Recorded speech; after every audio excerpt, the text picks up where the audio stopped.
Wow wow and wow.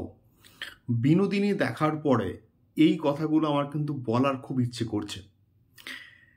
বিনোদিনীতে Rukmini মৈত্রর যা অনবদ্য লেভেলের পারফরমেন্স, যা ডেডিকেশন আমরা দেখলাম, সত্যি বলতে আমার দারুণ লাগলো।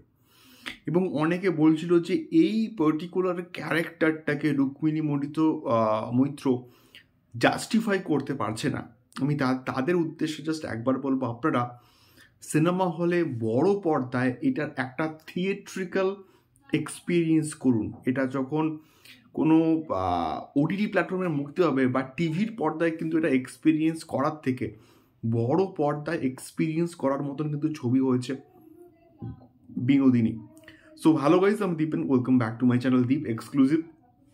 তো এখন আমি এই ভিডিওর মধ্যে কথা বলবো বিনোদিনীকে নিয়ে, এবং এটা কিন্তু আজকের থিয়েট্রিক্যাল রিলিজ হয়েছে। তো কেমন হলো? তো যারা ট্রেলারটা দেখেছো, ট্রেলারের মধ্যে কিন্তু মোটামুটি সব বলা ছিল। বিনোদিনীর ছোটবেলা থেকে একদম শেষ বয়স অবধি, এবং তার ওই যে নাটকের যে জার্নিটা, তার যে থিয়েটারের যে জার্নিটা, এবং তার নামে যে থিয়েটার, স্টার থিয়েটার, বা এখন যার নাম পরিবর্তন করে করা হয়েছে বিনোদিনী থিয়েটার, কেন হলো, এবং তার সঙ্গে সঙ্গে গিরিশ ঘোষের কানেকশনস কি। এবং সত্যি বলতে না, আমি বিনোদিনী সম্বন্ধে খুব একটা বেশি কিন্তু জানতাম না, বাট স্টিল এই সিনেমাটা দেখবার পরে আমি কিন্তু অনেক কিছু জানতে পারলাম। আমার দারুণ লেগেছে, এবং এতটা লাস্টের দিকে ইমোশনাল তোমরা হবে, জাস্ট কল্পনাও কিন্তু করতে পারবে না যে কি স্ট্যান্ডার্ডের ছবিটা হয়েছে। এবং রামকমল মুখার্জি কিভাবে ছোট্ট ছোট্ট জিনিসকে ডিটেলিংয়ের মাধ্যমে পোর্ট্রে করেছে অডিয়েন্সের সামনে, জাস্ট অনবদ্য কিন্তু হয়েছে। এবং এখানে রুক্মিণী মৈত্র ক্যারেক্টারটার মধ্যে জাস্ট ঢুকে গিয়েছে।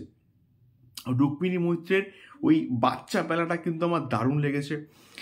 দ্বিতীয়ত, কৌশিক গাঙ্গুলির সঙ্গে তার যে অ্যাটাচমেন্ট, কৌশিক গাঙ্গুলির মধ্যেকার সঙ্গে তার যে দৃশ্যগুলো, সেগুলোও কিন্তু দারুণ।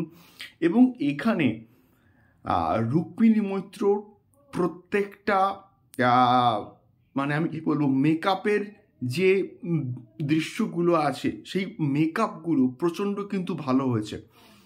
এবং তার সঙ্গে সঙ্গে এখানে সবাই রুক্মিণী মৈত্রের কথা কিন্তু বলছে, সবাই কৌশিক গাঙ্গুলির কথা তো অবশ্যই বলবো, দারুণ। তার সঙ্গে সঙ্গে আমি এখানে যার কথা বলবো, সে হচ্ছে নান আদার দেন মাই ফেভারিট মীর। তার ক্যারেক্টারটা কিন্তু প্রচণ্ড কিন্তু গুরুত্বপূর্ণ। এবং গিরিশ ঘোষ যে এই স্টার থিয়েটার বা বিনোদিনী দাসীর জীবনে কতটা ইম্পর্টেন্ট রোল প্লে করেছিল, এটা সত্যি বলতে আমি গিরিশ ঘোষের নাম শুনেছি, আমি কিন্তু আজকের বিনোদিনী দেখার পর কিন্তু অনেক কিছু জানতে পারলাম। তোমরা ইমোশনাল হবে, একটা অদ্ভুত জার্নির মধ্যে দিয়ে কিন্তু যাবে। এবং তার সঙ্গে সঙ্গে রাহুল বোস এবং তার সঙ্গে সঙ্গে ওম সাহানি কিন্তু আছে, তারাও কিন্তু তাদের জায়গাতে প্রপারলি খুব ভালো অভিনয় করেছে। এবং প্রত্যেকটা গানকে প্রপার জায়গায় প্লেস কিন্তু করা হয়েছে, যেটা মানে এটা জাস্টিফাইড, মানে এটা তার সঙ্গে কিন্তু ম্যাচ করে।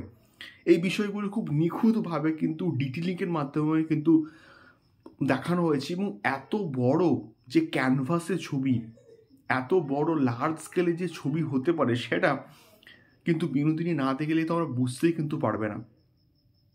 It's a must watch project. আমি বলবো সিনেমা হলে গিয়ে বিনোদিনীর থিয়েট্রিক্যাল এক্সপিরিয়েন্স অবশ্যই কিন্তু করা উচিত প্রত্যেকের। এবং ফিডব্যাক কিন্তু জানিও তোমাদের কেমন লাগলো। দেখা হচ্ছে পরবর্তী ভিডিওতে। টাটা।